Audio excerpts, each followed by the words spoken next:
à notre Seigneur. Pouvez répondre à vos places. Que Dieu soit béni. Nous reprenons avec nos bonnes habitudes de se retrouver la semaine dans la présence de Dieu. Un peu timidement, mais nous croyons que l'élan viendra tout doucement. Que Dieu soit béni. Nous vous saluons au nom du Seigneur Jésus-Christ. Tu peux même faire signe à ton voisin de gauche des doigts, de ne salue pas par la main. Tu fais seulement signe, tu dis soyez béni, soyez béni. Quel bonheur de se retrouver dans la présence de Dieu. Tu vois, quand même tu salues ton voisin, tu ne sais même pas comment est-ce qu'il va répondre, tu ne sais même pas s'il va très bien, on ne s'inquiète même pas, on ne sait pas comment est-ce qu'il a passé la journée. Et nous voulons vraiment former cet ensemble des hommes et des femmes qui comprennent l'importance d'être dans la présence de Dieu. Que Dieu soit glorifié. Donc cet après-midi, le Seigneur a déposé dans mon cœur à ce que je puisse rappeler quelques points de notre séminaire sur le pouvoir de la préparation. Sur le pouvoir de la préparation. J'aurais à donner juste rappeler 2 points de ce que j'avais parlé le jeudi. Et il restait un point que je vais terminer cet après-midi. Mais avant cela, vous me permettrez que je puisse juste donner la définition, n'est-ce pas, de l'importance bien du pouvoir de la préparation. Et j'ai vraiment à cœur que nous puissions passer du temps dans la prière. Ainsi, quand j'aurai terminé mon message, je vais axer la prière sur 3 angles. D'abord, le premier, chacun priera pour sa vie de manière personnelle. Et deuxièmement, nous prierons pour l'Église. Souvenez-vous de ces 3 points. D'abord pour vous-même, on aura le temps vraiment de prier. Ça fait très longtemps, on n'a pas eu le temps de prier ensemble. Et nous voulons vraiment profiter de ces temps. Parce qu'il est important, lorsque nous venons dans la présence de Dieu, de prier, d'avoir le temps de prier. Et quelqu'un a dit ceci, si tu n'arrives pas à prier en public, je doute fort que tu aies une vie de prière forte en privé. Donc ta vie de prière en public montre combien tu as des moments intimes toi-même dans la présence de Dieu. Et nous voulons vraiment donner à plusieurs personnes l'occasion, n'est-ce pas, de redémarrer après ces 5 mois de confinement à une vie de prière intense. Donc nous prierons d'abord pour nous-mêmes, prierons pour l'Église et troisièmement nous prierons en refusant toute personne ou tout obstacle susceptible de nous voler notre temps et surtout nous distraire dans la marche de notre vision. Alors j'ai eu un bon écho par rapport à cet enseignement sur le pouvoir de la préparation et j'avais à cœur en tant que pasteur de bénir aussi mon église moi-même. J'ai remarqué qu'il y a beaucoup qui ont appelé de l'extérieur, de l'étranger, des États-Unis et même d'autres églises qui sont ici à Kinshasa, ils étaient vraiment bénis par rapport à ces enseignements. Mais si je fais une lecture balayée de la salle, je peux remarquer que beaucoup d'entre nous n'étaient même pas connectés. Oh, frères et sœurs, j'aurais en tant que pasteur de compte à rendre, non pour les chrétiens qui sont en ligne, mais pour ceux-là qui sont de Mimosa. Ainsi, je peux bénir à l'extérieur, mais j'aurai des comptes à rendre au Seigneur par rapport aux âmes que Dieu a mis dans cette église. Ainsi, j'ai vraiment à cœur de partager avec vous ces principes, le pouvoir de la préparation. Alors, laissez-moi vous donner quelques définitions en ce qui concerne la préparation. Nous avons dit ceci que la préparation en premier lieu, c'est préparer quelqu'un ou quelque chose. C'est le faire devenir ce que Dieu veut de la personne ou de la chose.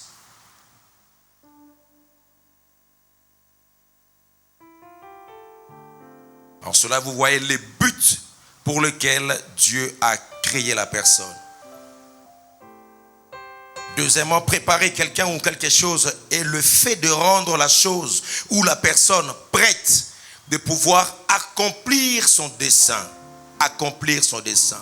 Je vais aller plus vite. Troisièmement, c'est apprêter, disposer, mettre une chose ou une personne dans l'état convenable à l'usage auquel on l'a destiné. Apprêter, disposer, mettre une chose ou une personne dans l'état convenable, dans l'état convenable, à l'usage auquel on l'a destiné. Troisièmement, préparer,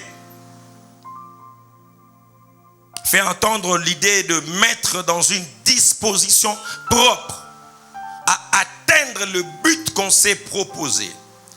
Mettre dans une disposition propre à atteindre un but qu'on s'est proposé.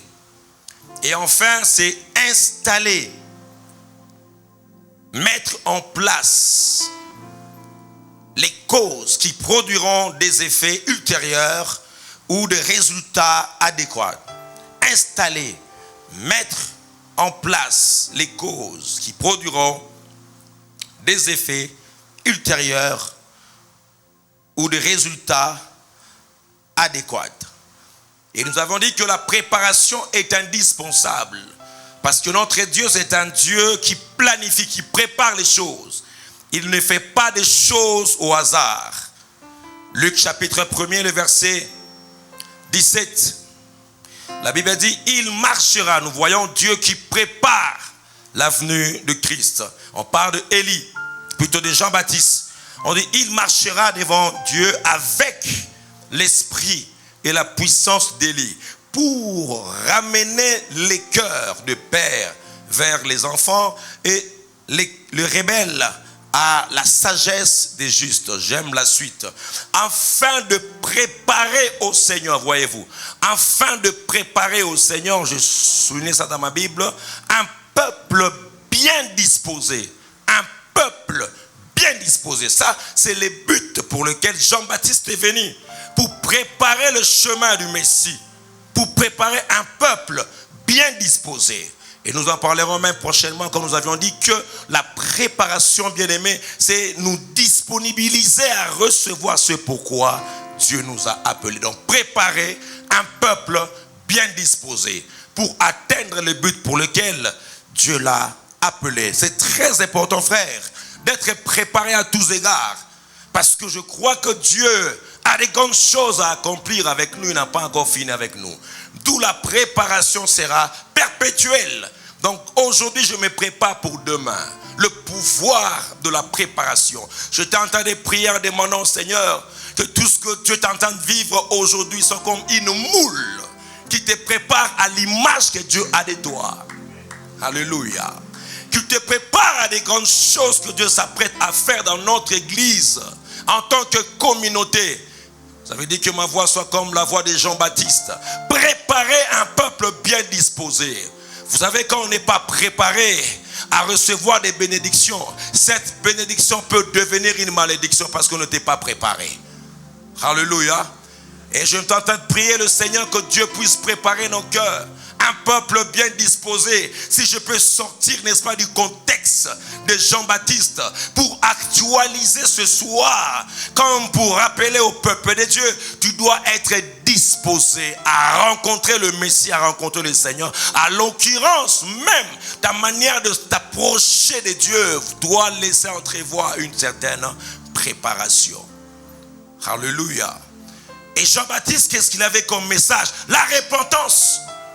Il prêchait la repentance pour préparer un peuple bien disposé. C'était la repentance. Je veux que tu puisses écrire ça parce que ça, je n'ai pas dit ça pendant le séminaire. Préparer un cœur, un peuple. Juste le message. Repentez-vous. Déchirez vos cœurs et non vos vêtements. La repentance, c'était le message propice à ces peuples pour accueillir le Messie. Un peuple bien disposé, mais c'était la repentance. Quand nous prierons le Seigneur, afin que chacun puisse se disposer dans la présence de Dieu. C'est vrai, ces temps de crise a été pour certaines personnes des moments de révélation, mais pour d'autres personnes des moments de crise. Il suffit simplement de regarder la salle.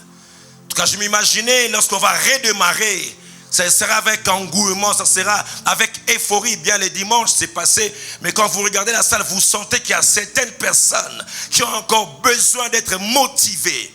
Je ne sais pas ce qui s'est passé, mais je pense bien qu'il y a certaines personnes qui ont régressé par rapport à leur communion avec le Seigneur. Mais nous voulons préparer le peuple de Dieu. Dieu nous a choisis pour annoncer le son de la trompette. préparer un cœur bien disposé. À l'occurrence, la sanctification, la sainteté. Jean-Baptiste, préparer le chemin du Messie. La repentance à tous égards. La repentance. C'est ça qui prépare nos cœurs à recevoir les bénédictions du Seigneur. La repentance par rapport à notre conduite pendant ces 5 mois passés. La repentance par rapport à certains actes qu'on a posés qui nous a éloignés du Seigneur. Rentrer en soi-même et revenir à la table du Seigneur avec un cœur repentant. Préparer le chemin du Messie. C'était ça le message de Jean-Baptiste. Préparer un peuple. Frères, nous serons des faux prophètes si nous annonçons que bénédiction, que puissance, que gloire, si on ne s'évertue pas de préparer le peuple de Dieu à recevoir cette grâce, cette faveur. On a besoin de cœurs repentants. La jeunesse, les papas, les mamans, revenir encore au Seigneur, abandonner les vieilles habitudes. Certaines personnes sont tombées par rapport à tout ce que l'Internet nous présente. Vous êtes sans oublier, comme vous le savez si bien, qu'actuellement les tentations sont devenues trop dures. Il y a des années passées par rapport à tout ce qui est évolution de l'Internet, de l'évolution de l'informatique. Préparer un peuple bien disposé. C'est alors que le Seigneur a dit à Moïse, dis à mon peuple, sanctifiez-vous aujourd'hui et demain, car le 3e jour, je descendrai. Même lui-même, Dieu, il sait que la condition pour qu'un peuple soit disposé, c'est la sanctification. Oh, je le répète, c'est la sanctification. Le pouvoir de la préparation, frère. Quand tu commences à parler à Dieu de la puissance, Dieu commencera à te parler sous la sanctification. Quand tu commenceras à crier à Dieu, Seigneur, donne-moi la prospérité, Dieu te donnera, bien aimé, les roues qui vont t'aider à atteindre la prospérité. La sanctification. Sanctifie mon peuple aujourd'hui et demain, parce que vous êtes mis à part. Sans la sanctification, nul ne verra l'Éternel. Sans la sanctification, nul ne verra le Seigneur. C'est ainsi qu'une étoile diffère d'une autre en éclat. Qu'est-ce qui fait cette différence? C'est la sanctification, la sainteté, la crainte de son nom, la consécration, la repentance, le pardon intérieur. Et quand je viens dans sa présence, je me suis déjà préparé. Je prie Dieu à ce qu'après le déconfinement, que nos vies ne soient plus jamais le même comme avant le déconfinement. Nous voulons faire, même si nous aurons une salle, 3 personnes, 20 personnes, mais des gens préparés, sanctifiés et qui savent que la sainteté convient dans sa maison, frère. Pourquoi nous ne vivons plus la gloire de Dieu? Le peuple ne sont plus préparés. On s'est habitué au péché, on s'est habitué au mensonge, on s'est habitué au souillis de la chair. Et quand on vient, ça pèse, on est lourd. Non, frère, les réunions même se préparent. Ce n'est pas aux musiciens, frère. Préparer un peuple bien disposé. Vous ne savez pas ce qu'une réunion peut apporter dans une vie. Vous ne savez pas ce qu'une réunion peut apporter dans ta destinée, frère. C'est pourquoi on est habitué, c'est la parole du salut mimosa. On vient, on chante et on ne sait pas. C'est avec légèreté. Non, on doit se préparer. Même le matin, tu te prépares déjà. Sans laquelle, nul ne verra le Seigneur. Alléluia. Que le Seigneur nous aide, frère, à être un peuple préparé. Et je prie Dieu, en ces lieux, nous allons vivre des choses inédites. Oui, je sais que c'est difficile de dire amen avec le masque. Alléluia. Même si lève seulement la main, dis seulement amen. Alléluia. Je ne me préoccupe pas des chaises qui sont vides, mais je m'adresse à toi parce que j'ai eu le temps de prier pour ces instants. Je me suis préparé. Et je sais, c'est grâce pour une seule personne je parlerai. Si une seule personne je parlerai. Parce que je sais, si tu comprends la loi, le pouvoir de la préparation, bien aimé, derrière toi il y a des gens qui seront bénis. Après toi, il y a des générations qui seront bénies. Alléluia. Dans la préparation, je ne peux pas venir chanter à la légèreté. Je ne peux pas prêcher à la légèreté. Je viens, non, je me suis habitué. Non, frère. Quelqu'un m'a dit ceci. Quand tu prépares une prédication, tu prépares une activité, fais comme si c'était ta dernière activité. Alléluia. Alléluia. Il n'y a pas de différence entre les cultes de dimanche et de la semaine. Tout dépend de l'importance que nous-mêmes nous apportons à la réunion. Alléluia. C'est dans dans la pensée, dans ta préparation. Gloire au Seigneur. Alléluia. Prépare un peuple bien disposé.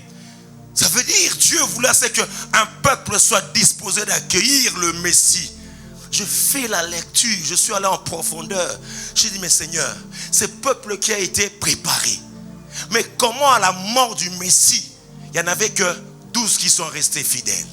Mais un peuple préparé, je peux comprendre, frère, que Dieu de fois n'a pas besoin de la majorité.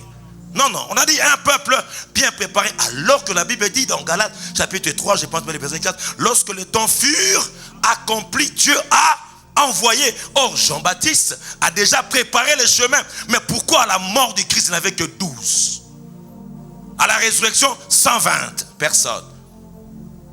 Et toutes ces tribus, je pense qu'ils sont passés outre le message de la repentance. Alléluia. Bien-aimé, je refuse que cela puisse m'atteindre. Alléluia. Un peuple, on dit un peuple, n'est-ce pas? Mais à la croix, on n'a vu que 12 disciples. Mais là, la Bible dit un peuple bien disposé. À telle enseigne que lorsque Jean-Baptiste a atteint son but, sa vision, il était prêt à partir parce que Jean-Baptiste est mort avant 33 ans. Il était parti. Il a préparé un peuple, mais 12 simplement. 12. Alléluia. Il y a beaucoup d'appelés, mais peu d'élus. Alléluia. Et je vais chaque fois faire partie des élus. Alléluia. Je le déclare. Tu feras partie de l'exception. Alléluia. Je prie Dieu. Dieu connaît tes défis. Pendant que je parle là, la parole de Dieu a la capacité de te purifier, de te sanctifier, de te préparer.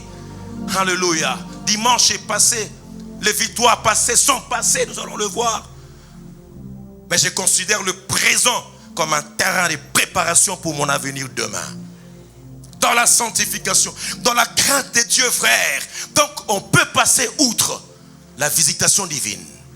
Dieu peut te parler, il parle à une nation, mais toute une nation passe outre. Et même le sang de Christ était un jugement. Quand ils ont tué le Messie, que le sang de cet innocent tombe sur nous. Et on voit jusqu'à présent Israël. Quand bien même qu'on parle de paix là, il y aura une ruine soudaine. Il y a 2 semaines, Israël a contracté encore des alliances avec les Émirats arabes tout autour. Non. La Bible nous dit simplement qu'il y aura paix. Et après cela, il y aura une ruine soudaine. Pourquoi? Ils ont rejeté le Messie. Alléluia. Alléluia. C'est pourquoi vous verrez des phrases comme « Oh Jérusalem, si tu savais le jour où tu as été visité. » Si tu savais, ça c'est Christ. Si tu savais le jour où tu as été visité. Gloire au Seigneur. On peut retarder même l'accomplissement de la promesse si on n'est pas préparé. Bien-aimé, je t'ai estomaqué, écœuré, de voir que la parole de Dieu était vraiment claire. Dans Genèse chapitre 15, le verset 13, pendant que je parle de ces choses, vois déjà dans ta vie quelles sont des dispositions de ton cœur qui te loignent de Dieu. Parce que quand on priera, d'ailleurs avec des masques comme ça, la meilleure façon de prier c'est être à genoux, comme ça tu pries là. Alléluia. Nous n'avons pas le temps de crier, courir à gauche, à droite, tenir ton frère à gauche. Non, tu auras le temps de prier toi-même, entre toi-même et prie le Seigneur. La parole était claire. Écoute ce que l'Éternel dit par rapport à son peuple. Quand il parle la prophétie à Abraham, il lui dit ceci. Et l'Éternel dit à Abraham, sache que tes descendants seront étrangers dans un pays qui ne sera point à eux. Ils y seront asservis. On parle d'Israël. Et on les opprimera pendant 400 ans. 400 ans. 400. C'était bien clair. Alléluia. Mais voyez-vous dans Exode chapitre 12, le verset 40, la Bible nous dit ceci. Le jour des enfants d'Israël en Égypte fut de 430 ans. 430 ans. Alors que la prophétie était claire, Dieu ne ment pas. Celui qui a fait la promesse est fidèle. Il dit, voici les jours de la captivité, de l'esclavagisme en Égypte, 400 ans.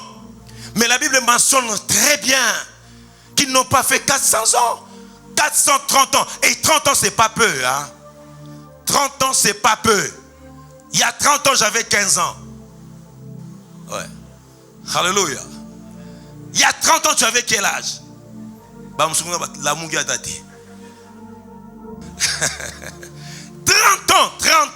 ans. Alors que la parole était déjà dite. 400 ans. Claire, est-ce que Dieu ment? Dieu ne ment pas. Il a si bien dit à Abraham. Abraham à l'époque n'était pas encore Abraham. Voici ta descendance ira en captivité dans une terre étrangère. Et il a bien déterminé le temps. 400 ans. Mais quand ils sont sortis, la Bible nous parle de 430 ans. Plus de commentaires disent ceci, que les 30 ans ou bien les 40 ans, parce que ça varie, parce que le calendrier juif n'est pas comme notre calendrier. Ils ont plus de mois que nous. Alléluia. Et cela démontrait quoi? Les libérateurs n'étaient pas encore préparés. Si Moïse savait faire les priorités, 400 ans, Dieu vient. J'ai entendu le cri des oppresseurs. J'ai écouté les cris d'Israël. Je suis descendu. Mais 430 ans après. Parce que Moïse n'était pas encore préparé. Moïse croyait à sa force. Moïse s'appuyait sur l'intelligence égyptienne. Moïse ne comprenait pas le temps de Dieu. Et frère, le temps de Dieu a été toujours la meilleure. Dieu est capable de retarder l'accomplissement de la promesse aussi longtemps que tu n'es pas encore prêt. C'est pourquoi, frère, accélère ta préparation. C'est pourquoi accélère ta préparation. Alléluia. La délivrance des enfants d'Israël dépendait de Moïse. Alors Moïse, tu n'es pas prêt. Désert. C'est là où tu dois apprendre. Je dois travailler ton homme intérieur. Je dois te briser. Je dois te façonner. Tu dois recevoir la vision. Et Dieu prend le temps qu'il faut. Même si la promesse est déjà dite, il prendra le temps. S'il voit encore, il y a encore la chair en toi, il te mettra sur l'autel. Brûler la puissance de la chair en toi. Aussi longtemps que tu n'as pas encore la victoire sur ces choses, tu peux retarder ton temps. Le pasteur peut beau prier ici, crier bénédiction après le déconfinement. Mais il y a certaines personnes qui entreront rapidement, mais d'autres vont encore traîner les pas. Pourquoi? Préparation. Le pouvoir de la préparation. C'est pourquoi, frère, je ne blague pas avec ma vie moi-même. Si Dieu me dit gêne, je gêne en ce moment-là, je ne sais pas. Qu'est-ce qui se passe dans la présence de Dieu? Dieu me prépare pour quelque chose. Quand il me dit fais ça, évangélisation, je le fais. Et dans mon parcours, plus de 30 ans dans le ministère, 30 ans plutôt dans le Seigneur et dans le ministère, il y en a que 3 ans et 4 ans que nous sommes maintenant pasteurs. Et pendant tout ce temps d'expérimentation, d'expérience, bien aimé, je ne connais pas en aucun jour. Ça, c'est à l'intention des ouvriers, à l'intention des serviteurs. Allez demander au pasteur Safari, demandez au pasteur Noëlla, demandez au pasteur Robert, demandez aux chrétiens qui sont ici. En aucune fois, Dieu a été blâmé. Aucune fois. Aucune fois. C'est pour nous jeter des fleurs? Non. C'est pour nous dire que quand tu sais où tu vas, tu sais qui tu es, tu sais te discipliner. Est-ce que je parle à quelqu'un ici? Aucune réunion manquée si c'était un temps de maladie.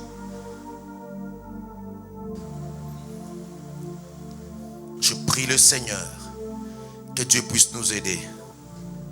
Que Dieu puisse nous aider. Je sais voir des gens qui sont préparés à des grandes choses. Ça ne trompe pas. Je sais voir. Je ne vais pas humilier quelques personnes. Mais si on demandait de lever les mains ici, il y aura moins des ouvriers. Moins des ouvriers. Sommes-nous préparés? Et j'avais dit certains points. J'en parlerai peut-être le mercredi, le jeudi prochain. Mais je vais simplement brosser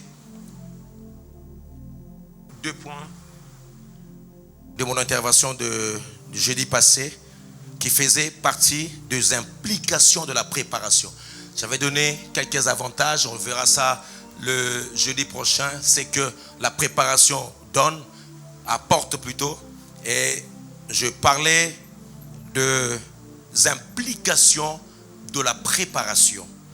Et j'avais dit ceci, ce sont des clés de la percée, de clés de la fécondité, de clés de l'accomplissement de la promesse. Et le deux derniers points, quand j'ai parlé le jeudi passé, c'était d'abord je vais pour notre rappel, pour certaines personnes, nous rappeler ce qui suit. D'abord, la préparation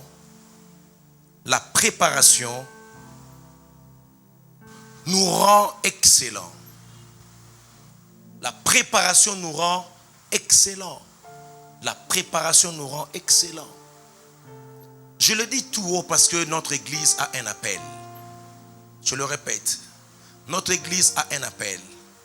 Nous ne disons pas qu'on a atteint la perfection, mais avec les années qui passent, ce que Dieu fait avec nous, nous comprenons qu'il y a un appel.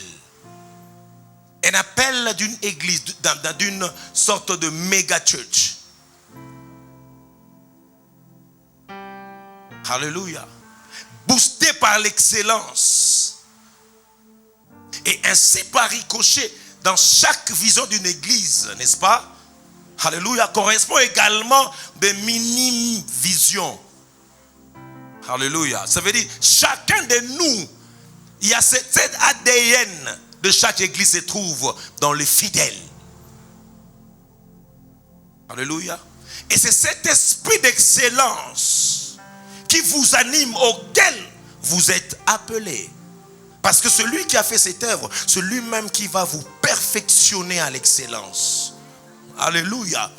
Alléluia. Au contraire, si tu es de cette église, bien-aimé, tu es exclu de rang de médiocre, parce que le contraire de l'excellence, c'est la médiocrité. Et Dieu est le médiocre. Dieu travaille avec des gens qui s'efforcent dans l'excellence, et Dieu vient bondir.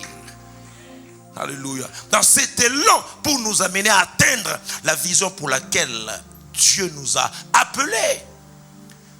Et l'excellence te nécessite, c'est le désir de faire plus que les autres par émulation. Le désir de faire. Il y a des choses que Dieu ne fera jamais pour toi.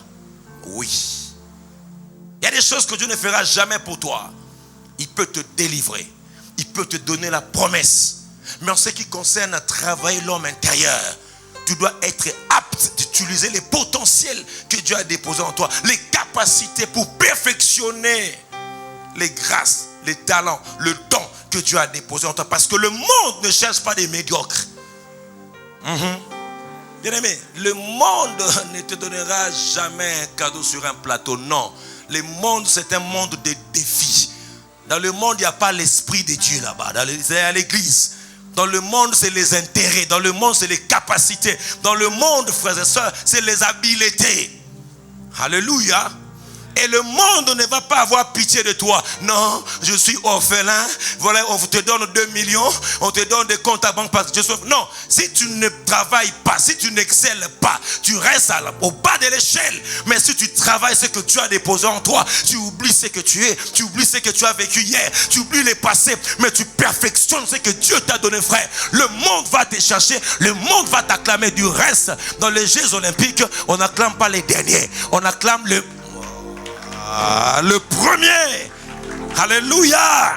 Et je bénis ta vie parce qu'il y a une couronne qui correspond à la dimension de ta tête. Bien-aimé, reçois cela, je te condamne à l'excellence, je ne sais pas comment, dans le nom de Jésus-Christ de Nazareth. Donne-moi amen très fort. Alléluia. Alors, de ce soir, prends l'engagement de faire mieux. De faire mieux. C'est là où on aime, on est habitué. Nous sommes dans une société d'instantané. On regarde tout ce qui est instantané. On veut devenir du jour au lendemain excellent. N'avez-vous jamais remarqué que certaines personnes qui gagnent de loterie, bien par hasard, des jeux d'hasard, même si on leur donne le 1 million là, ils ne deviennent jamais millionnaires. Ouais.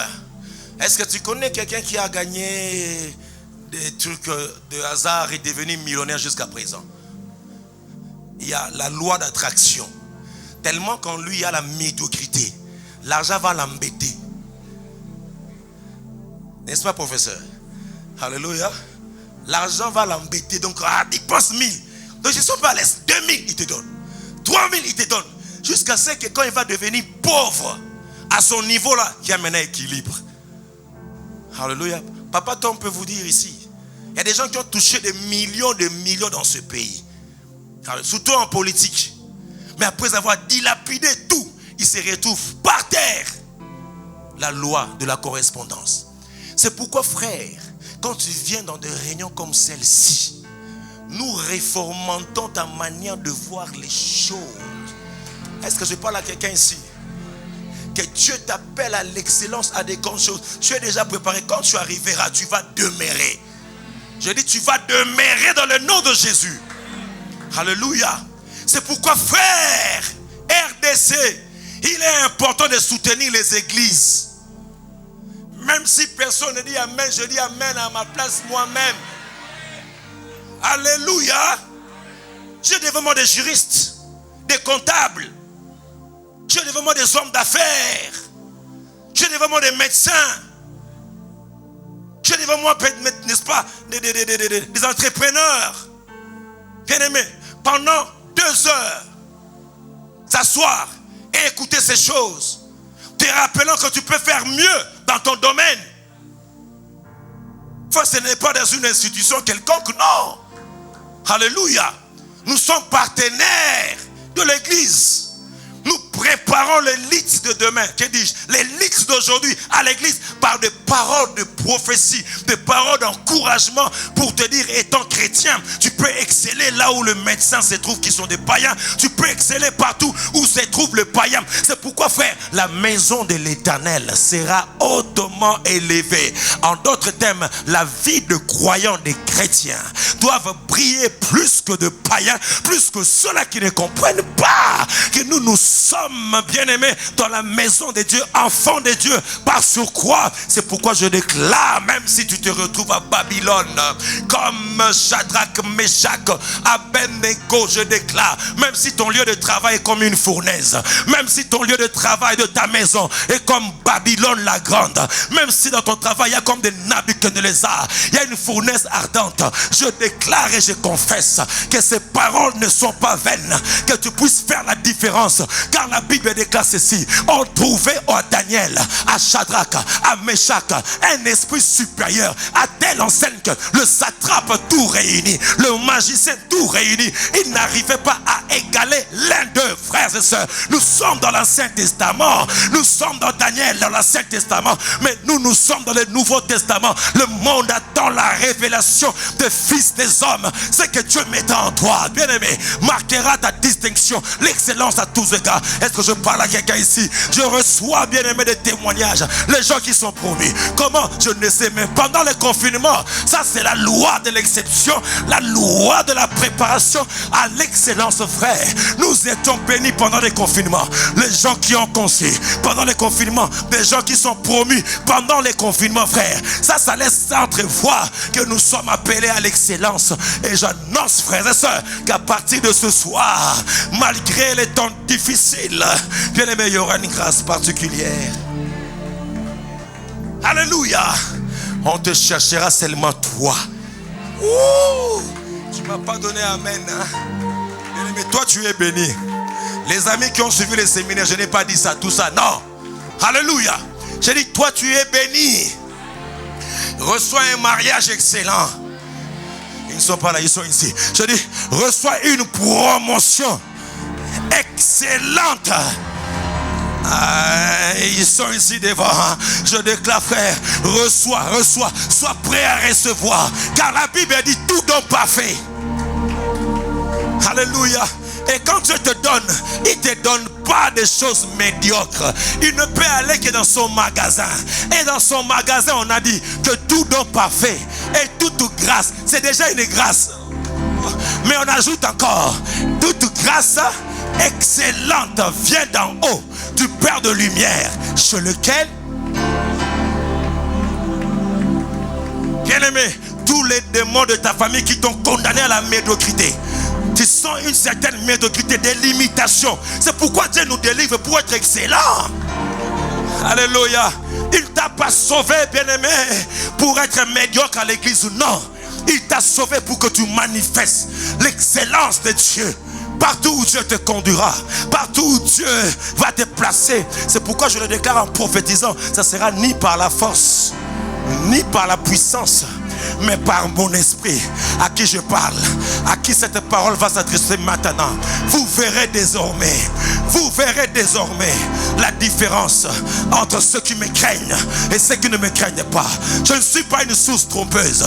Je vous ai appelé à des grandes choses. Tu n'as pas l'idée de ce qu'une réunion peut enfanter, frère. Tu n'as pas l'idée de ce qu'une prédication peut enfanter dans ta vie. Alléluia. Il y a des vachis qui vont faire des erreurs afin que des Esther puissent entrer dans la scène. Aïe, aïe, aïe, aïe, aïe, tu m'as pas saisi. Je déclare qu'il y a des vachis. Il y a des vachis qui vont faire commettre des erreurs. Et quand ils vont commettre des erreurs, frère, on te cherchera. Où est la race des Esther? Où est la race des Esther? Où est la race des Esther? Esther veut dire Adassa, ça veut dire étoile qui brille. L'éclat, c'est pourquoi je déclare l'éclat de ta gloire va éblouir le monde dans le nom de Jésus. Bien-aimé, ça c'est l'initiation, frère, à ces choses surnaturelles. Bien-aimé, dans ta mentalité, quitte cet état de médiocrité. Vois-toi grand. Est-ce que c'est pas là quelqu'un? Vois-toi grand. Même si ta famille est la plus pauvre, vois-toi grand. Et il a pensé de l'excellence. Oh, tu n'as pas mangé, mais tu dis je suis fort. Je suis puissant. Alléluia. Je disais à mon professeur assistant, je lui ai dit, pasteur, il est aussi serviteur de Dieu. Je lui ai dit, on a fait les relations internationales. Mais lui m'a dit, pasteur, va encore faire le droit. Ah, et puis non, mais toi tu es intelligent, est-ce qu'elle a aussi?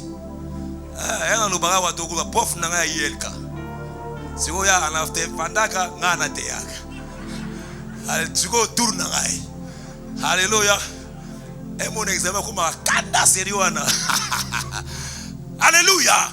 Et je prie Dieu, le Dieu qui nous a appelés, le Dieu qui nous a connectés. Alléluia, à l'hôtel de Safari, à l'hôtel de Lumande, à l'hôtel bien-aimé de Robert, à l'hôtel de Jacques-André Verneau. C'est même Dieu qui a conduit son peuple, c'est pasteur dans l'excellence. Le même Dieu fera dans ta vie, dans ta destinée, à telle enseigne, frères et sœurs, que tu ne mourras pas là où tu es. Ce sont des paroles d'excellence qui t'accompagnent, bien-aimé. Change, bouleverse le monde. Assis-toi. Assis-toi dans le nom de Jésus. 10 fois, 3 fois. Amen. Alléluia. Acclame très fort Dieu. Alléluia. Alléluia. Alléluia. Deuxièmement, ça je vais citer rapidement. La préparation te donne la stabilité. La stabilité. Rappelle-toi, pour l'excellence, c'est vouloir faire mieux que tout le monde.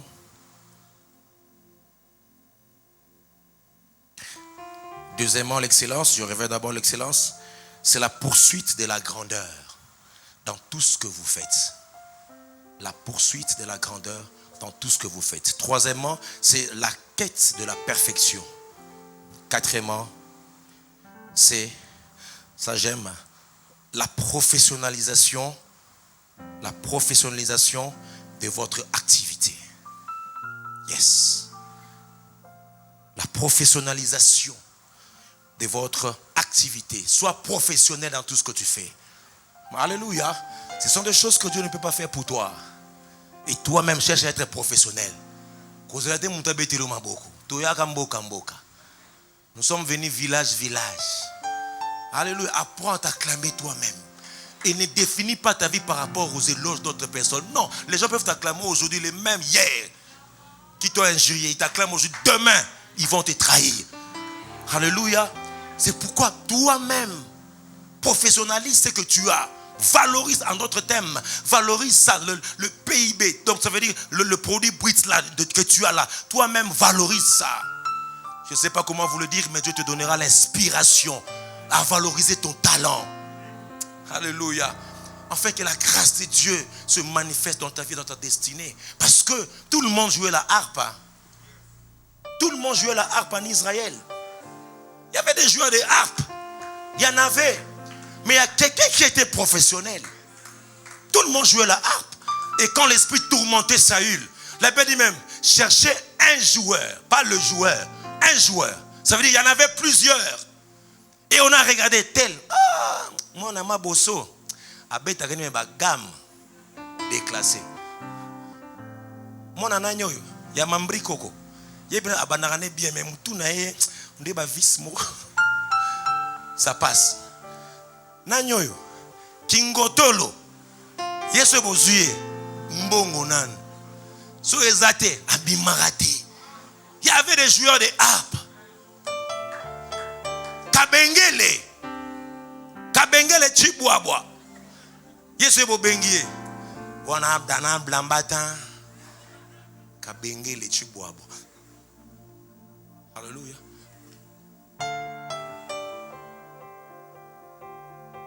Masamuna mamimona.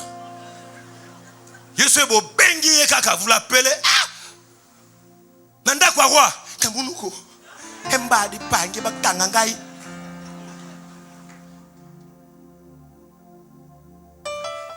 Sur ces joueurs de harpe, Bemanak Bongonombo. Lui-même, avant même de l'appeler, mais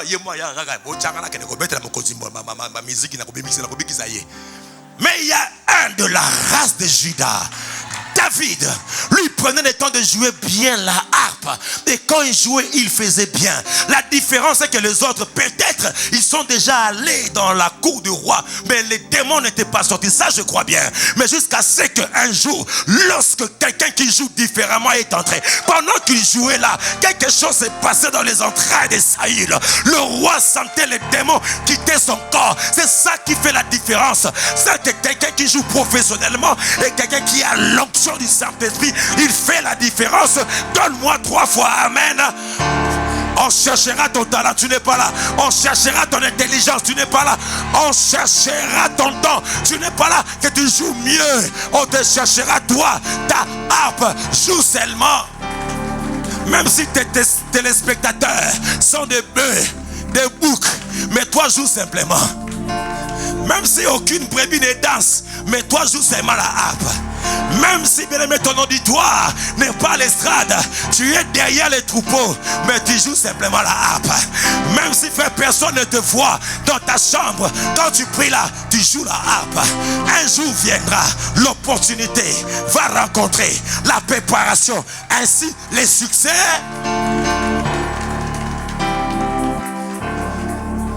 Alléluia. Ah, je prie Dieu. Que Dieu t'amène loin, prof. Alléluia, que Dieu t'amène loin. Alléluia.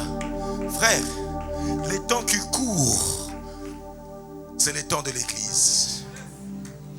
C'est les temps de l'église. Si tu ne comprends pas que c'est les temps que Dieu visite l'église, vous passerez outre notre appel. Comprends, c'est que je ne sais pas comment vous le dire, mais je le sens que je suis sous l'onction du Saint-Esprit et c'est lui qui m'inspire. Le monde a démontré que la médecine a échoué. Avec cette pandémie, frère, le monde a démontré que les systèmes économiques ne valent rien. Alléluia. Même sur le plan politique, frère. Alléluia. C'est comme une goutte d'eau dans l'océan. Mais je sais qu'il y aura un reste fidèle. Il y aura un reste fidèle. Là où le péché a abondé, la grâce de Dieu doit surabonder, frère. C'est le temps de la manifestation de l'église. Et on doit se préparer à des grandes responsabilités. Ah, il a la foi diminuée. On va se préparer à des grandes responsabilités. Alléluia. Alléluia. Et Dieu le fera dans ma nation. On le sait de le crier tout haut. C'est la première fois qu'on puisse avoir un président de la République chrétien. C'est la première fois. Alléluia. Et moi je crois qu'il est sous l'onction du Saint-Esprit. Alléluia. Si pas simplement nous, mais au moins que Dieu puisse attirer tout autour de lui des David, des joueurs de harpe. Alléluia. Gloire à l'Éternel. Il m'a dit de te dire que l'histoire de Joseph n'était pas pour amuser la galerie de la Bible. C'était pas pour remplir les pages de la Bible. Mais l'histoire de Joseph était une démonstration pour montrer à notre génération que Dieu est capable de lever ta vie au niveau de gouvernance très élevé. Alléluia. Peu importe ton background, peu importe ce que tu as vécu avec Joseph. Alléluia. Celui qu'on vendait se retrouve en train de vendre toute une nation à Pharaon. Est-ce que vous comprenez cela? Alléluia. Lorsque Pharaon l'a établi ministre, il l'a établi dans sa maison, à tel enseigne qu'il y a la famille partout, la famine en Égypte. Et Joseph a fait des réserves économiques, à telle enseigne que quand la famine a touché toute la nation égyptienne, lisez la Bible, c'est un devoir. Les gens venaient acheter chez Joseph de quoi nourrir leur famille. Je vois ces Joseph assis. Les Joseph qui entraient nus en Égypte, mais dont il y avait la myrte, la résurrection. Le même Joseph ce jour-là assis, recevoir des deniers, recevoir des pièces, recevoir l'argent. Je pense bien que Joseph réfléchissait. Ces jours-là, je voyais les marchands donner des pièces d'argent à mes frères. Et ils m'ont vendu à cause de cet argent. Mais quand Joseph voit, ils ont acheté jusqu'à ce qu'ils n'avaient plus rien. La Bible dit, les Égyptiens sont venus vendant leurs propriétés. Ils vendaient leurs terres à qui? À Joseph. Bien-aimé, tu n'as pas l'idée de là où Dieu peut te conduire. Je ne sais pas si je parle avec quelqu'un qui est à l'église ici. Alléluia, pasteur Trésor. Quand ils ont vendu leur maison, ils ont vendu leur terrain. Alléluia. La famine persistait. Et la Bible dit, ils sont venus eux-mêmes. Mutubateka. Aïe, aïe, aïe, aïe, aïe, aïe. Je ne sais pas. Et Joseph même a dit, signez qu'aujourd'hui, je vous ai acquis au compte du Pharaon. Il a dit, signez ça. Na sombi bino nyonso tala oyo nzamba za capable ya kosala na bomoi na yo tala zalaka kakimia nzamba zokoma. Il y a un livre de souvenirs. Nzamba zokoma bazwaki babwaki saki nzamba zokoma kaka histoire na yo. Ce qui est écrit est écrit. Même si on t'a vendu en Égypte, tu ne sais pas que là-bas la loi de l'excellence va t'accompagner. Dans le nom de Jésus-Christ de Nazareth, reçois cela et que cela t'accompagne au nom de... Assis-toi rapidement. Et à part la stabilité, parce que nous avons un royaume inamovible, un royaume stable. C'est ainsi que tu as appelé à vivre la stabilité. Alléluia. Et là, pendant que je parle, en sortant de cette réunion, reçois la stabilité à tous égards. Mentale, sentimentale, économique, affective. Alléluia. Reçois cela au nom de Jésus-Christ de Nazareth. Parce que Hébreux chapitre 12, le verset 28 nous dit ceci. C'est pourquoi recevant un royaume inébranlable, montrons notre reconnaissance en rendant à Dieu un culte qui lui soit agréable. Un royaume inébranlable, ça veut dire inamovible. C'est pourquoi toi tu es fils du royaume. Un royaume inébranlable, ça veut dire un royaume stable. Vous savez, rien qu'avec ces révélations ici, tu n'as pas besoin qu'on te pose les mains. Rien qu'avec la clairvoyance avec laquelle tu écoutes la parole de Dieu, tu es libéré, affranchi. Tu reçois cette stabilité dans le nom de... Et frères et sœurs, c'est là où nous arrivons à ce point que j'ai estimé d'une importance capitale. Avoir l'ordre des priorités. C'est lui qui se prépare, c'est définir les priorités. Je n'avais parlé à l'église, des priorités. Bien aimé, ce sont des valeurs intrinsèques quant au développement d'une nation, quant à l'épanouissement de la personnalité. Savoir faire des priorités, c'est très important. Dans notre culture africaine, on n'a pas cette, permettez-moi la tautologie, cette culture de priorité. Pourquoi? Il y a nos prédécesseurs, nos professeurs, nos parents, n'étant pas dans cette école, nous n'ont pas communiqué ces valeurs. Ces valeurs qui, dans d'autres nations, s'acquièrent, n'est-ce pas, à l'école maternelle. Faire des priorités. Et quand l'enfant grandit avec ces valeurs, ainsi la société, avant même de chasser les démons, la société déjà a un produit bien fini. Ça, c'est vous dire la vérité. Il sait faire les priorités. Ainsi, vous allez dans le monde arabe. Vous verrez les Arabes faire des prouesses. Comment? Ils savent ces notions de priorité. Bien aimé, ce sont des lois qui régissent les sociétés. Des lois indispensables. Priorité des priorités. Pourquoi? Parce que si vous renversez l'ordre des priorités, automatiquement, l'ordre d'arrivée aussi change. C'est-à-dire, l'ordre d'accomplissement aussi change. Quand vous inversez les priorités, sache une chose, c'est un principe. Ce sont des lois établies. C'est comme le principe de la pesanteur, n'est-ce pas? Quand tu jettes comme ça doit être attiré par le bas, par la pesanteur, n'est-ce pas? Et même c'est avec ces lois ici. Quand vous passez outre ces lois, vous passez outre aussi l'accomplissement des promesses de Dieu. Ça va arriver, bien sûr. Mais c'est lui qui a l'habileté de mettre en exergue ces choses, atteint avec accélération, vitesse, l'accomplissement de la promesse. Parce qu'il sait faire les priorités, parce que notre Dieu sait faire des choses en priori. C'est comme ça qu'il est. Est-ce que je parle à quelqu'un ici? Alléluia. Vous savez, ça je vais vous dire. Dieu n'a pas créé des chrétiens, mais Dieu a créé l'homme. Et il a mis dans l'homme ses valeurs, qu'il fonctionne comme Dieu fonctionne. Avant de devenir chrétien, d'abord l'homme, que ce soit rosicrucien, franc-maçon, que ce soit indien, tout, il a mis ses principes de Dieu en lui. C'est pourquoi même quelque part, pour paraphraser ce que je dis, il dit, il a mis dans l'homme la pensée, il a mis pas dans les chrétiens, mais dans l'homme, la pensée de l'éternité. Ça veut dire, il y a certaines valeurs, déjà par la création, sont dotées dans l'homme naturel, de refléter les qualités de son Dieu, de son créateur. N'est-ce pas? Est-ce que je me fais comprendre? Et Dieu, quand il a créé, je l'avais dit là, en live, que Dieu fait faire des choses a priori. A priori.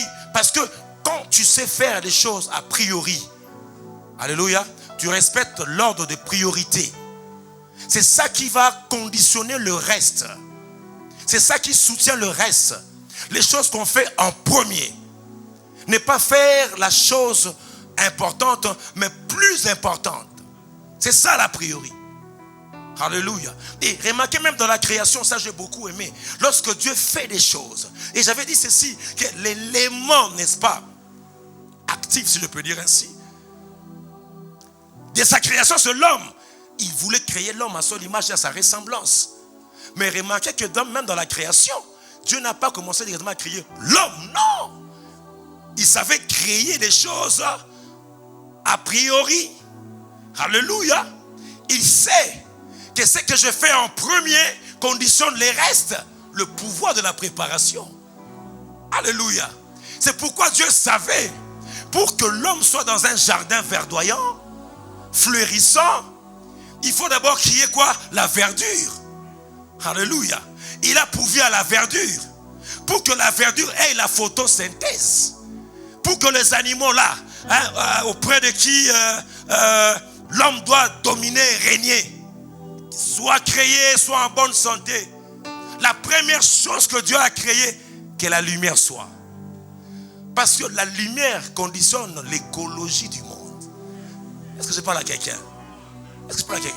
Si on enlève rien que la lumière ici, il y aura un déséquilibre écologique comme jamais auparavant. Il y aura des pandémies. C'est rien que la lumière ici. C'est pourquoi Dieu dit que la lumière soit. Dès que la lumière fut, ainsi maintenant, les arbres peuvent vivre. L'homme aussi peut vivre. Donc il crée toujours des choses à priorité des priorités. Gloire au Seigneur. C'est pourquoi Dieu lui-même te dit, cherchez premièrement. Il sait, pour ta vie, ce dont tu as besoin, ce n'est pas d'abord le mariage. Et Dieu comprend. Ce dont tu as besoin, cherchez premièrement le royaume. Pourquoi? C'est un royaume stable. Ça veut dire, dès lors tu chercheras le royaume et que tu auras le royaume, tout ce que tu chercheras sera dans le royaume. En d'autres termes, la prospérité, la bonté, la richesse sera dans un royaume stable. Il dit cherchez premièrement le royaume des cieux. Alléluia. Et bien-aimé, sachons faire les choses selon l'ordre des priorités. Car la priorité détermine la suite, c'est ce que je viens de dire. C'est elle qui produit la suite ou assure la suite. Alléluia. Mettre en ordre ses priorités, c'est une mentalité d'excellence. Tu ne peux pas vivre là. Tu te réveilles le matin, je vais aller voir Salem. Après Salem, non. Quand tu te réveilles, aujourd'hui, donc pour nous, 24 heures, ils sont belés. Si vous êtes belé, vous dans la journée, il y a 48 heures. Bon, pour mater, il y a une introduction. Mais les gens, tu as bon air, tu as l'extra air. Donc, on vit dans la respiration. Il faut appeler ça au vaccin. Pour vous, ça mine les kanda. Bon, il fait bongo. Allez, vous respirez oxygène, naïe. Bon, vous avez oxygène, mais puis nous, vous avez bon air. Bon, vous avez oxygène. Il y a un appeler ça vaccin. Ils réfléchissent comme ça, ce que je mens. On nous appelle des parasites. Des parasites. Donc bientôt là, binomo va passer pour moi à Moukili, il y en a la RDC, na Brésil, n'est-ce pas? C'est ça, non? Na va toujours respirer sur do will do baby sang.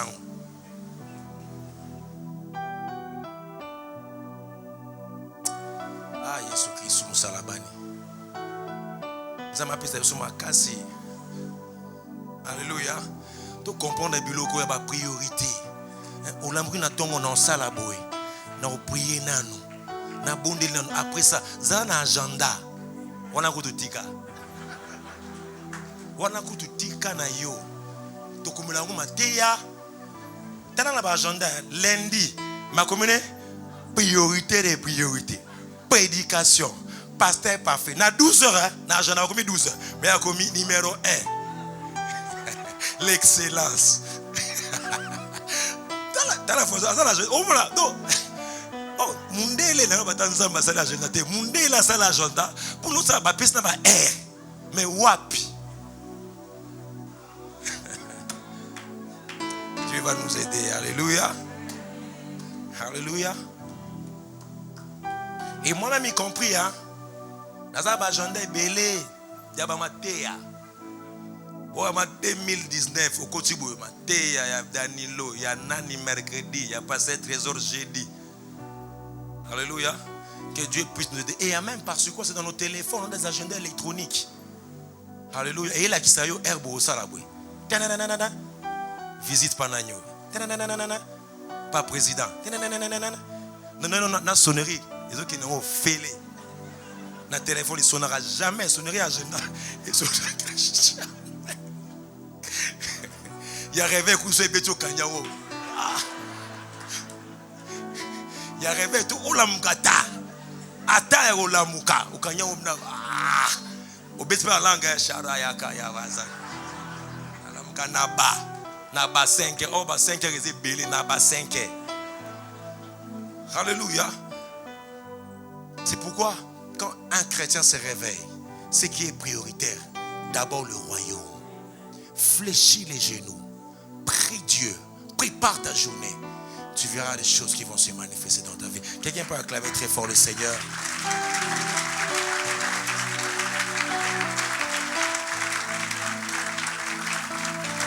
C'est pourquoi je te donne, en ce qui concerne les secrets de la priorité, vous allez remarquer la vie de Pierre. Quand vous faites le parallélisme avec la vie de Paul, vous allez remarquer une chose, que Pierre, avant sa conversion, sa priorité c'était d'abord sécurité alimentaire, sociale. N'avez-vous rien péché? C'était son filet, c'était sa barque. Priorité d'abord économique.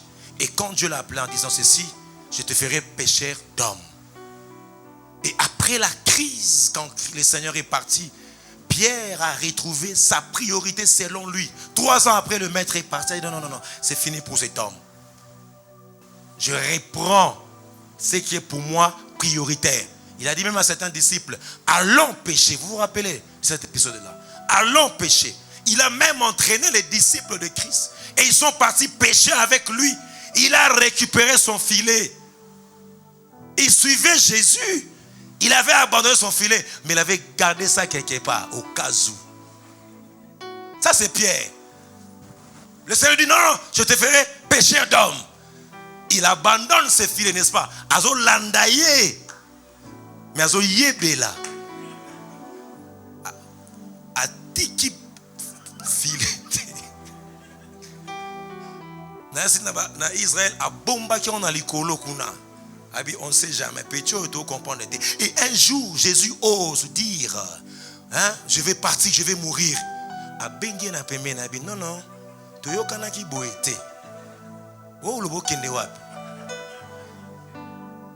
Et lui-même il va dire à Jésus, hein, et nous qui avons tout laissé, alors bien, na totika nyonso, mais na ndaku file batamaka. C'est ça. J'essaie un peu d'imager. C'était comme ça, n'est-ce pas? Il a dit, et nous qui avons tout laissé. Et quand il est mort, à récupérer filet naï, à baigner ma décès, allons pécher. Et par sur quoi même il péchait nu. Parce que quand on a dit c'est Jésus, Pierre a sauté dans la main. On dit quoi? Il était nu. Il était nu. Pierre. C'est Tata Pierre, voilà. Il était le plus âgé, Tata Pierre. En train de pécher avec Nabana Jean, hein, parce que Jean a zébété. Mais alors il s'est tout laissé. Mais Pierre, ils ont colo. À côté de moi. Pierre a un comme vous. Donc, mon lit, moi, mbisi, le fou, ça va. Mais c'est mbisi. Bien, vous péché. Est-ce que pour nos ambis, il faut ça? Longo technique. Avec Pécho à Kéa, ça soit un nigno. À mon abla bana mai. À longo li technique, à longo li. Oh non, péché, on peut n'a rien à voter là. Ambitieux. Sans pudeur. C'est pas faire des priorités. Et le Seigneur de lui dire, m'aimes-tu plus que ceci? Paie mes brebis. À partir de ce jour, Pierre a compris maintenant.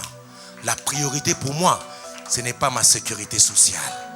C'est d'abord prêcher l'évangile. Ah, c'est pourquoi, frère, quand tu vis la vraie Pentecôte, tu sais faire les priorités d'après ton appel. Alléluia. Dans Actes chapitre 6, des versets 1 jusqu'à 17, vous allez remarquer qu'il y a une crise en Israël. Plutôt dans l'église où Pierre dirigeait. Problème social. On veut dire, il y a les élèves, leurs femmes sont négligées. Problème social. Et on dit à Pierre, Pierre, il y a un problème social. Ils ont tenté Pierre, croyant que Pierre allait retrouver encore la pêche là-bas. Il a dit non, jugez-vous. Oh. Je ne peux plus servir à la table. Quelque chose s'est passé dans ma vie. Pour l'instant, la priorité, c'est d'annoncer l'évangile. Il a dit, choisissez des hommes à qui vous reconnaissez être ouïs du Saint-Esprit. Et lui-même, il dit, moi et les apôtres, nous allons nous appliquer à la parole. C'est pourquoi si tu connais tes priorités, on peut étaler les malades devant toi, les paralytiques marcher. Si tu connais les priorités, on peut toucher, bien-aimé, ta peau par des mouchoirs et les appliquer sur des malades. Et les malades recevoir la guérison. Parce que tu sais maintenant, ce qui compte pour moi, c'est Dieu. Enlevez-moi tout. Mais si vous m'enlevez Jésus, frère, je ne peux vivre. Ma priorité, c'est Jésus. Quand je me lève, c'est Jésus. Même quand tu travailles, quelle est ta priorité? Vois comment tu commences ta journée au bureau. Est-ce que tu fléchis les genoux?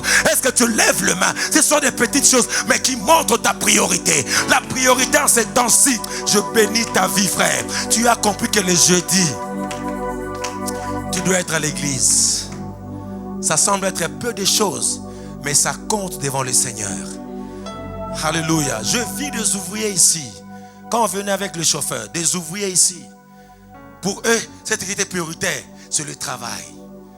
Mais il y a des gens qui sont ici, qui travaillent, mais ils savent, j'ai un rendez-vous avec le Seigneur. C'est ma priorité. C'est Dieu, il vient, il loue le Seigneur, il vient du travail. Ça semble être peu de choses. Tu veux, ça c'est pas toi, c'est pas pour ceux qui sont absents. Parce que toi tu as compris. Tu veux que Dieu puisse te mettre dans ses priorités. Mais regardez, est-ce que toi tu mets Dieu d'abord a priori? C'est ça le problème. Seigneur, je veux que tu me donnes. Mais ça se voit, ça se voit. Ça se voit. C'est Dieu d'abord. Oh, la Bible dit au commencement, Dieu. Au commencement, Dieu. C'est pourquoi quand Paul parle dans Galates chapitre 1er, les versets 1 à 17, il a dit, lorsqu'il a plu à celui qui nous a mis à part dès les seins maternels de nous appeler. Écoute ce que Paul dit, je n'ai consulté ni la chair, ni les sangs. Je suis allé directement en Arabie chercher Dieu. Il connaissait ses priorités. Alléluia. D'abord chercher Dieu. Et ce n'est pas étonnant de voir la qualité de ses révélations. La qualité des profondeurs de choses. Hey, même sur l'enlèvement, même sur le retour du Christ, en Arabie, c'est là où Paul a reçu la révélation que le mort en Christ ressusciteront premièrement. Que je vous dis, frère, que nous ne mourrons pas tous, mais nous serons changés à un clin d'œil. Il a vu ça où? En Arabie. Il a dit au son de la trompette, les morts en Christ ressusciteront pour des couronnes. Il a vu ça où? En Arabie. Et il a été testé qu'en Arabie, là où Paul est allé recevoir la grâce, c'est au même endroit que Moïse avait reçu la loi. C'est au même endroit qu'il y avait la montagne de Sinaï. Ça veut dire, quelle coïncidence. Alléluia. Moïse écoutait le son de la trompette. Paul aussi, il dit au son de la trompette. Au même endroit. Moïse, le Seigneur lui dit, les anciens monteront. Et Moïse vient à ma rencontre, monte. Et Paul aussi dit, à la montagne de l'Éternel, ils appellera, nous monterons. La même révélation. Il connaissait les priorités. Alléluia. Après le déconfinement, ta vie ne doit pas être la même. Non. Non. Je prie que cette place puisse te réclamer. Alléluia. Priorité des priorités. Ah.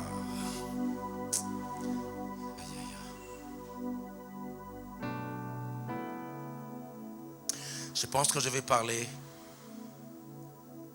le bon timing et la vision le jeudi prochain. Quand tu sais te préparer, tu sais avoir le bon timing. Alléluia. Tu sais avoir le bon timing.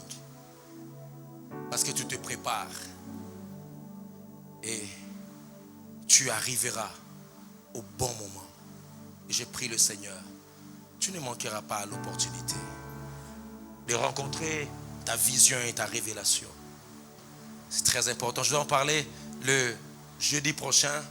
Mais pendant que je venais, alors que je suis pris par le temps, le Seigneur me disait, certaines personnes sont préparées à vivre de grandes choses. Mais leur visitation, bien-aimée, dépend de ces temps de prière de l'église. Il a dit comme Anne, une femme, Anne. Dans Luc chapitre 2, prépare dans ton cœur à prier. Après, quand je laisse le micro, tu peux prendre la position qui semblera la bonne. Tu peux t'agenouiller, commencer à prier. Sous le santé, toi-même tu pries pour ta vie. Tu pries pour des choses qui t'empêchent de saisir la vision de Dieu. Tu pries pour des choses qui te volent. Le temps, on verra ça le jeudi prochain. Commençons par le verset 34. La Bible dit, Siméon le bénit et dit à Marie, sa mère, voici cet enfant est destiné à amener la chute et le relèvement de plusieurs en Israël et à devenir un signe qui provoquera la contradiction. Et à toi-même une épée te transpercera l'âme afin que les pensées de beaucoup de cœurs soient dévoilées. Voici le verset 36. Il y avait aussi une prophétesse, Anne, fille de Phanuel, de la tribu d'Aser. Elle était fort avancée en âge et elle avait vécu 7 ans avec son mari depuis sa virginité. Restée veuve et âgée de 84 ans, elle ne quittait pas le temple, voyez-vous. Pendant tous ces temps, Anne attendait cette visitation-là. Imaginez un peu, si elle n'avait pas la notion du bon timing, tous ces temps, 84 ans, et que ce jour-là, elle n'était pas au temple.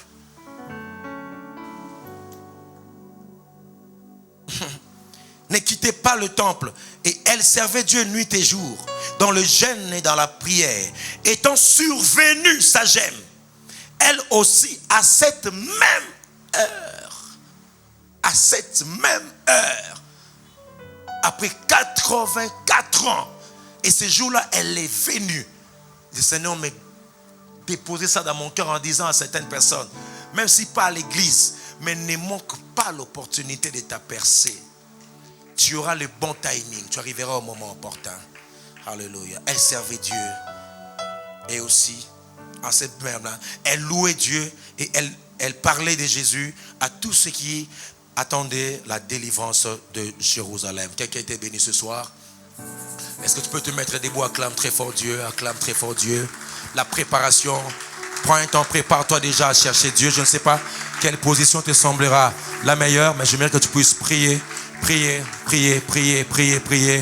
par rapport à cet axe. Prie pour toi-même là où tu es. Choisis un endroit, la salle est tellement grande, mais nous restons sur place. Mais chacun prie pour sa vie. Je ne sais pas comment est-ce que Dieu va t'orienter. Comme nous l'avions dit, apprenons à prier à l'église. Apprenons à prier à l'église. Alléluia. Demande la grâce de Dieu, la faveur de Dieu. Alléluia. Dans ta vie et dans ta destinée. Alléluia. Si à te repentir, fais-le. Prépare mon peuple. Un peuple bien disposé dans son cœur, dans son âme.